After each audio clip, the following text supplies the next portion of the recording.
उधर मौलाना फजल रहमान बहुत गुस्से में हैं। इंतखाबात 2024 को सबसे बदतरीन करार दे दिया।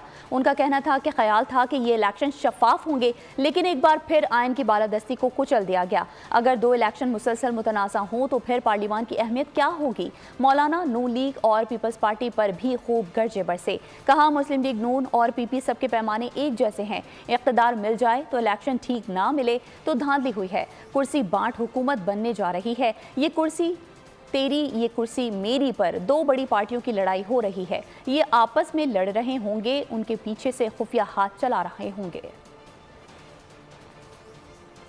था कि 2024 का इलेक्शन मुनसिफाना और शफाफ होगा, लेकिन एक बार फिर हमारी ख्वाहिश को और इस मुल्क में आइन की बालादस्ती जिस तरह कुचल दिया गया है, मुझे अब फिक्र इस बात की है कि अगर एक इलेक्शन के बाद मुसलसल दूसरा इलेक्शन भी मुतनाज़ा हो तो फिर पार्लियामान की अहमियत क्या होगी।